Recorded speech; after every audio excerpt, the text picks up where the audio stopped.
Lève-toi, Éternel, viens à ton lieu de repos, toi et l'arche de ta majesté. Psaume 132, 8.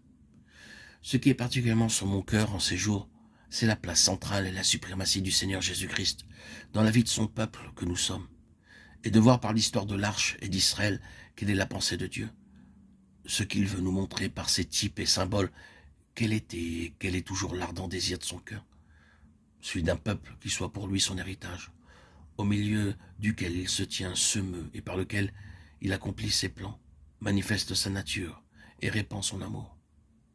Cette histoire commence au Sinaï et s'étend sur une période de 5 siècles environ, depuis les pérégrinations du désert jusqu'à son arrivée à Jérusalem.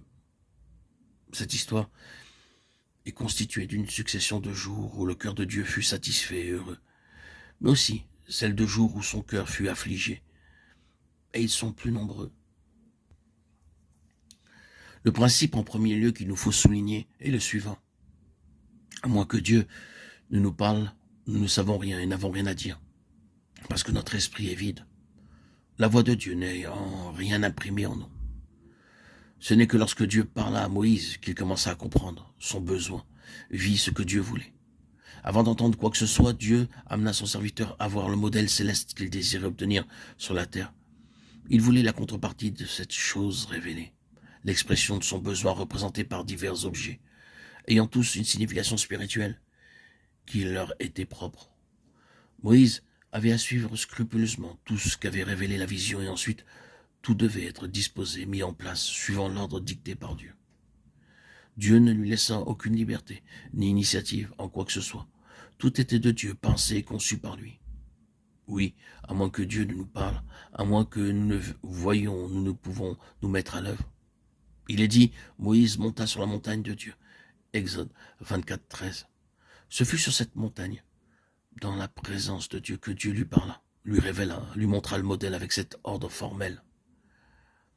Et soin lui fut-il dit de tout faire d'après le modèle qui t'a été montré sur la montagne. Hébreux 8, 5.